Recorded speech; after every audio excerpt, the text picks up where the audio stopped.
What's up, everybody? It's Josh coming at you from Nerd Adventures Tower, and oh man, we got a juicy one for you today. More plot leaks for Ant-Man and the Wasp. Quantumania are out there online. This is coming from the moderation team over at the Marvel Studios Spoilers subreddit. Very good group of people, have excellent sources. Can't guarantee all of this is true, so take it with a grain of salt, but it does clarify a lot of things that we heard in the plot leak that we talked about last week for Quantumania. So let's get into this, and I'll speculate and give my sort of feedback as we go through it, okay? Okay, so it says the film opens with a flashback where we see Janet Van Dyne meeting Kang in the quantum realm while she was there. She sensed that he was a threat, and in present day, she senses his presence again. Thus, she gets Hank, Scott, Hope, and they all go into the quantum realm to investigate. In the meantime, Cassie finds one of Hank's suits while snooping in the basement, and I am guessing that she goes into the quantum realm as well. The Ant Fam explores the quantum realm and reach the Quantum Kingdom, the city that Janet used to live in. There, they meet the king, Krylar, played by Bill Murray. He and Janet were in a relationship and even had sex during their time together. Hank says he was going on dates too. There's a small love triangle because Krylar still has feelings for Janet, and it's awkward between them. And again, this is very similar to what we have in the other plot leak. It does clarify that you see the flashback where Janet met Kang in the quantum realm. There's some debate about whether or not it was going to be a flashback or not, but they're saying, yes, it will be a flashback. Krylar, played by Bill Murray, going to be a green-skinned, crazy-looking alien dude in that quantum city known as Quantum Kingdom, which we do see in the movie. That's that old Easter egg that everybody likes to bring up. There, they learn that the Kang Variant that Janet had met, who is an adaptation of Victor Timely variant from the comics, like how the one in Loki was an adaptation of the Immortus variant, is trying to take over the center of time, which is in the quantum realm. Okay, so let's stop for a second. Victor Timely. Who's this dude? Well, he's a variant of Kang, and I think this is pretty wild because at the time when this leak was first kind of circulating out there, a bunch of different people talked about how there are different variants of Kang that will come to fight each other. You'll get some Kang on Kang violence, and there was a moment in the comic books where Nathaniel Richards understands that there are different versions of himself out there, and he refers to himself as the Prime Kang, but he can't actually be sure that he is.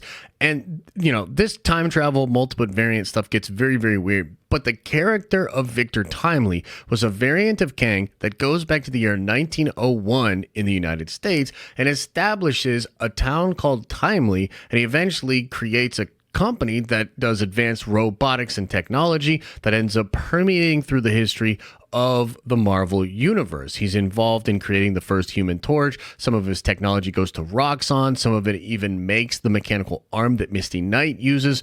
And so it's interesting that we'll see a version of Kang known as Victor Timely in the comics, and he's trying to take over all of the rest of time. Now, it's also possible they're combining some versions of Kang here because the Kang variant that we see at the end of time in Loki is sort of a combination of He Who Remains and Immortus, right? He has different, aspects of both the characters. So either way, basically, you're going to meet a version of Kang the Conqueror that I guess might be going back to try to set up technology companies in a regular world, but he's also trying to take over the center of time, which is in the quantum realm, right? So this is going to be, I think, a lot more like just Kang the Conqueror, but it's interesting that they use the word Victor Timely. So maybe he's just going to refer to himself as Victor Timely. I don't really know, but nonetheless, pretty fascinating.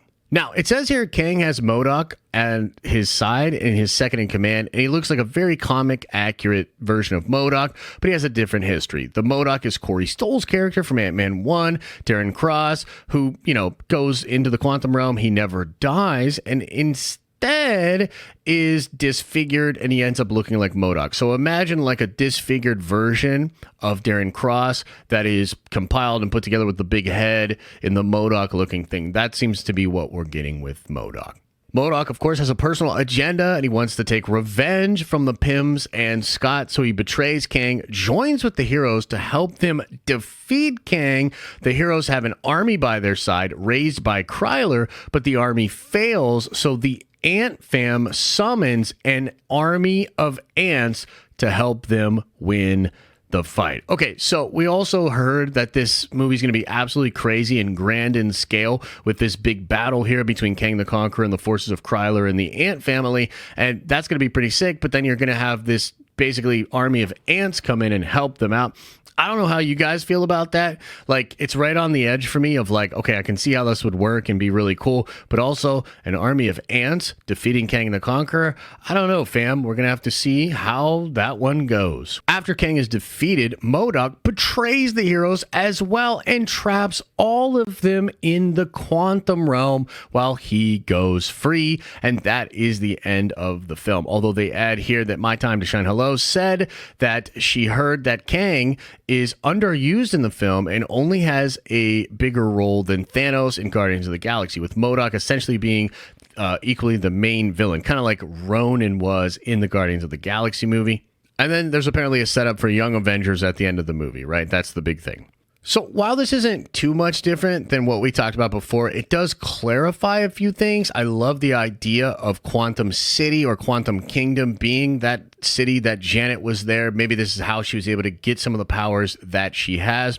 I love the idea of her having met Victor Timely before a variant of Kang the Conqueror. I love her sensing that again, and her connections to the quantum realm and the powers and abilities that she has. Pretty interesting. Might come into play as we head towards Secret Wars. That could be really, really cool. MODOK being the main villain and the explanation for him becoming that villain is really interesting. I do wonder, how is it that he's going to be able to betray this variant of Kang and then also betray all the heroes to keep them stuck in the quantum realm? And will we see all of these characters come out of the quantum realm in another big multiversal project? Are they being saved for something like Secret Wars and escaping all of the conversions by being in the quantum realm? I'm not really sure, but that's kind of fascinating. And then there's the idea of the army of ants. And yeah, I don't know how to feel about that. Like, we're just honestly gonna have to wait and see what that is like and how that will all go down, because it is kind of funny, it is kind of silly. It could still be really awesome and badass, you know, if there's a lot of really cool fighting between these two armies and then the ants come in and just kind of save the day. It could work. I don't want to like preemptively say like, oh, Marvel's just being really silly again with all this stuff, because it could be really freaking awesome. Kang is a really big deal, and I think he's, you know, going to sort of be one of our, if not the total Thanos as we head towards Secret Wars. And I'm really hoping that justice is done for this variant of Kang here, and I hope that Jonathan Majors gets to absolutely just chew up the scenery as Kang in this film. So it sounds dope. There's a lot of fun stuff, I'm sure, still to be explained. A lot of surprises maybe still in the movie. And overall, I'm cool with it. I think it sounds fun. Now, something that's not in this leak, because we're pretty far away from the movie, is the post-credit scenes. But I kind of have this idea that maybe one of the post-credit scenes will be with Iron Lad, and perhaps Iron Lad coming to the aid of Cassie and the Ant family in the quantum realm could cause them to be able to escape the quantum realm, maybe at a different time or something like that. So although this movie seems like on the surface it's just going to be like this fun ride that's kind of dealing with some stuff that has a large impact, I think a lot of these threads are very important for what's happening in the MCU next, right? It's cool that it's going to be contained within the quantum realm, but I do think a lot of this stuff is going to have big time ramifications. Like MODOK was rumored at one time to actually be in She-Hulk, and the idea of the intelligentsia or AIM does lead to things like the Red Hulk and the Red She-Hulk. So I wonder if any of that is in play for them, and I wonder what MODOK will be doing in the MCU proper when he gets out of the quantum realm. And I'm also really curious about the Ant family and Cassie Lang and the Avengers, or the Young Avengers, and all of that. So a lot of fun stuff in there. So let me know what you think about it in the comment section below here. Smash a like on this video, subscribe to this channel. Make sure you're checking out our live streaming channel where we'll be talking about a ton of fun stuff. Going to be doing a big stream for the San Diego Comic-Con announcements for Marvel. So let me know your thoughts about all of that. And yeah, I'll see you in the next one.